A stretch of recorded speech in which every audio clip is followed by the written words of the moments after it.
안녕하세요, 장호준입니다.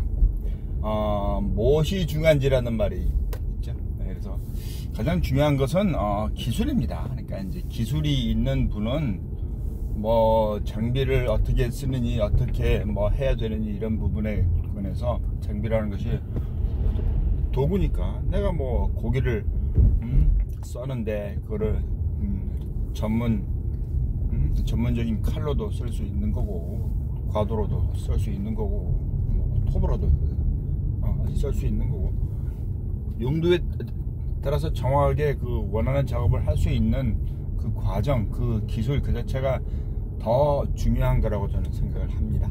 그래서 뭐 그냥 일반화되는 어떤 규칙이나 법칙들을 말하기는 좀 아닌 것 같고요. 그러니까 이제 그런 조건들이 있습니다. 옛날에는 그 아날로그 시대, 그러니까 90년대 이전, 우리가 지금 이제 DAW로 말하는 Non-Destructive Recording, 그러니까 비파괴 녹음이 일반화되기 전에는 이제 아날로그 테이프나 디지털 테이프에 기록하는 것이 이제 원칙이었죠.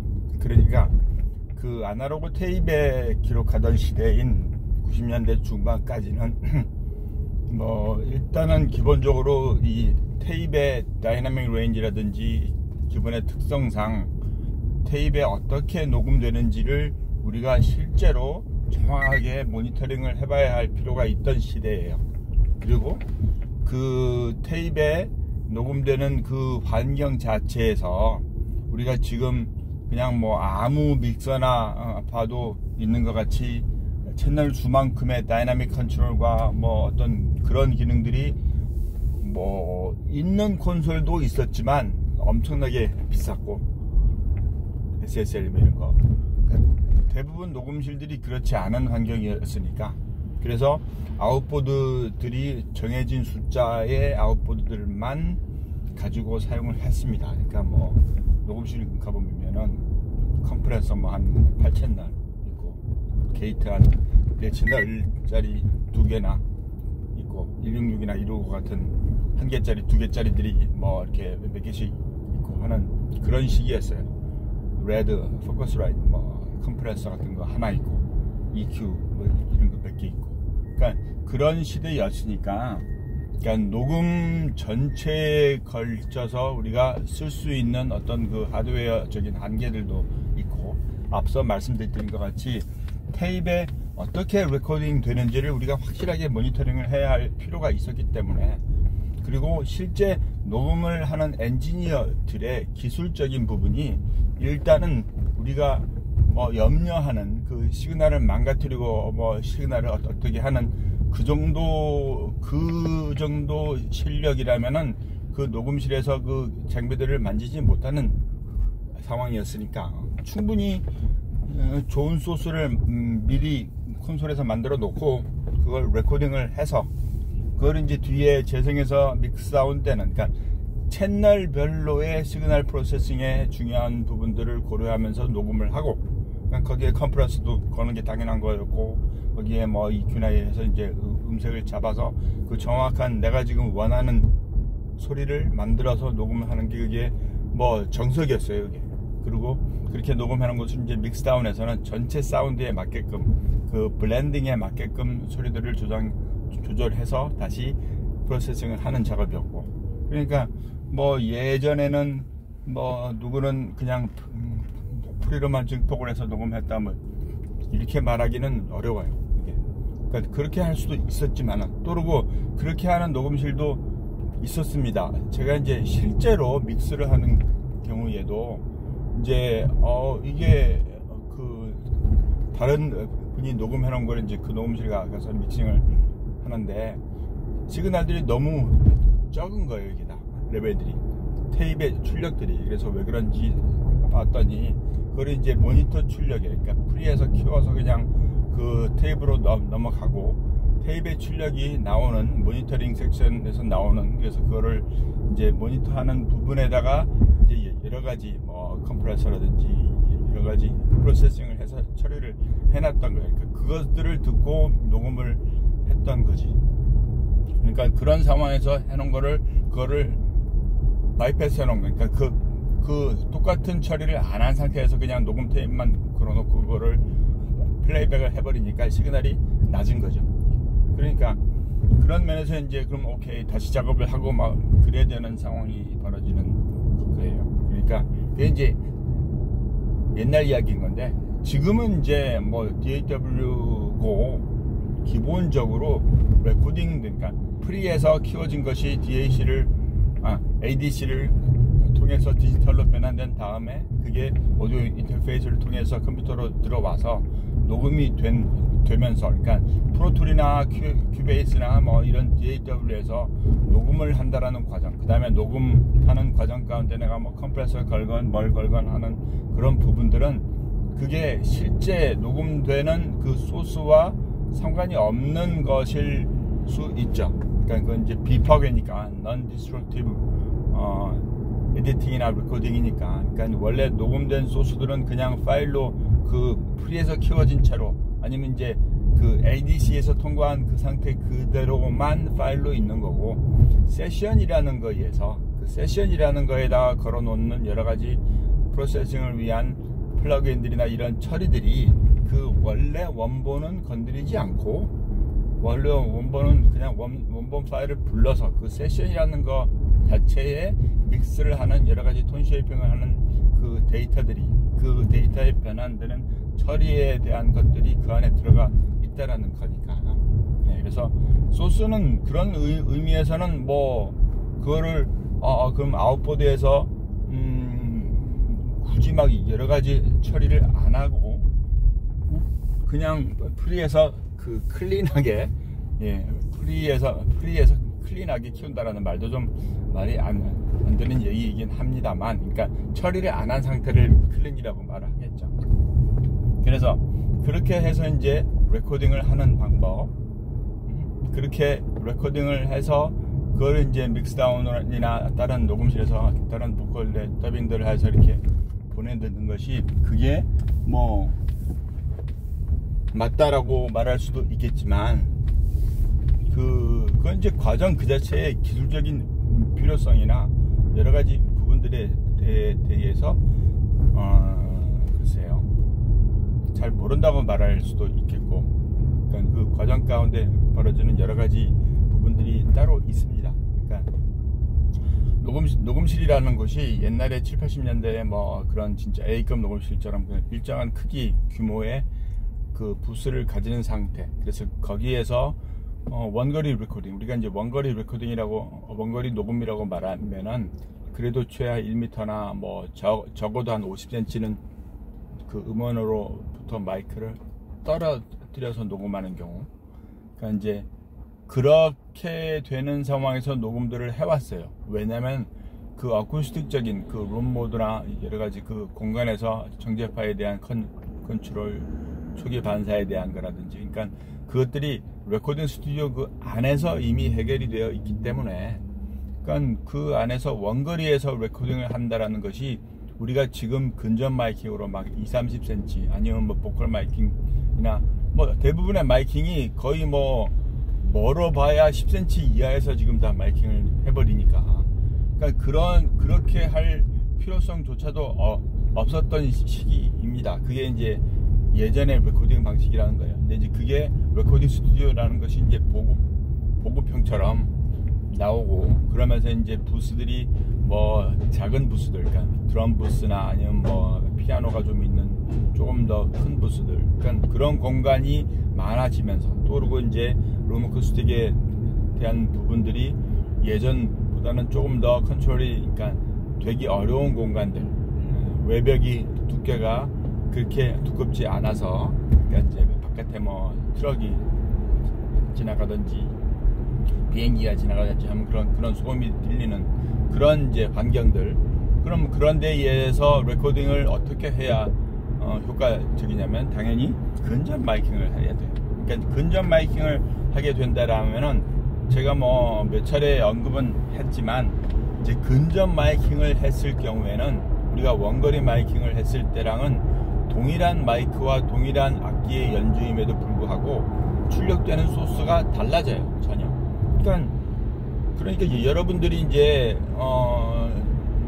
누구 보고 말을 하라고 해놓고 1m 앞에서 그 말을 듣는 것과 똑같이 말을 하게 해놓고 귀 앞에다가, 그러니까 입 앞에다가 귀를 대서 그 소리를 듣는다라면은 기본적으로 음압이라든지 그 다음에 음색, 특히 이제 우리가 과도응답이라고 말하는 거, 처음 그 transient response라고 말하는 거에서 이제 그 소스가 만들어내는 그런 다른 소리들, 다른 것들, 다름이라는 부분, 그 다음에 이제 마이크의 특성상 transient response라는 것들이 그대로 또 구현되는 거고, 그래서 그것을 이제 사용하게 되니까 우리가 사실상은 뭐 프리앰프에서 그냥 키웠다고 클린이라는 것이 아닌 거고, 궁극적으로는 원래 소스가 여러분들이 생각하는 뭐 피아노 소리라면은 여러분들이 생각하는 그런 정리된 피아노 소리가 실제 여러분들이 마이크를 해놓은, 그러니까 현 위에 해머 위에다가 뭐 10cm에다 마이크를 놨을 때 그 마이크에서 나오는 소리가 여러분들이 생각하는 피아노 소리가 절대 안 나옵니다. 그러니까 그 차이가 있는 거예요. 그러니까 그런 차이가 있기 때문에 당연히 프로세싱을 해야 되는 것이고, 그것이 당연히 컴프레서라든지 여러 가지 장비들을 통해서 우리가 원거리에서 마이킹 했던 것 같은 그런 소리를 만들어내는 것이, 그게 그냥 자연스러운 행동인 거예요. 그걸 해야 되느냐 말아야 되느냐가 아닌 거고, 그것은 그것이 귀에 들리는, 그게 그 차이를 귀에 당연히 느껴야 되는 것이 엔지니어의 기본기인 거고, 그걸 또 원하는 사운드로 만들어내는 그 작업들을 하는 것이 엔지니어라고 불릴 수 있는 하나의 기술 조건이니까, 그게.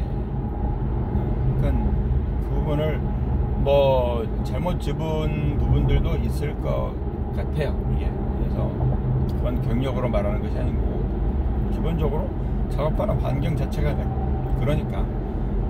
저도 이제 지금 하는 믹스 경우에도 그렇고, 이제 젊은 친구들, 그러니까 MZ 세대들이 만들어 오는 멀티 트랙들을 제가 이제 파일로 받아서 그걸 풀어놓는 경우들이 많습니다. 그래서 이제 저희 녹음실이 기본적으로 프로툴인 거고, 많은 뮤지션들이, 많은 작업자들이 큐베이스나 다른 환경에서 작업을 하는 경우가 많으니까, 프로툴이 아닌 로직이라든지 이렇게. 그래서 그런 경우에 이제 그것들을, 트랙들을 바운스를 해서 넘어와요. 그러니까 그게 과정이 비슷한 것 같아요. 그래서 그 분들이 자기가 작업하는 상황에서는 자기가 작업하는 그 모니터링 상황에서의 악기의 그런 블렌딩이라든지 어떤 그 편곡의 방법들을 위해서 당연히 그 안에서 톤 프로세싱을 해야 되는 거고, 내가 원하는 사운드를 만들어내는 그런 그 분위기가 나와야지 음악 작업이라는 것이 가능하니까, 그냥 이게 믹스다운에서는 이런 사운드일 것이다 라고 예측을 해놓고 그거를 뭐 그걸로 연주를 하고 그걸로 뭔가를 처리한다라는 것은 어렵잖아요. 그러니까 당연하게 이제 그렇게 프로세싱을 해서 저희가 원하는 어떤 표현들을 지니고, 그래서 그것들을 멀티로 해서 넘어오는데, 이제 그것이 너무 불법가 많이 있거나, 그러니까 전문 엔지니어가 느끼기에 소리가 망가지는 경우, 뭐 그런 경우 당연히 있죠. 그래서 그러면 그런 경우에는 그 원소스 파일을 보내달라고 해서 그렇게 처리를 하면 되는 거고요.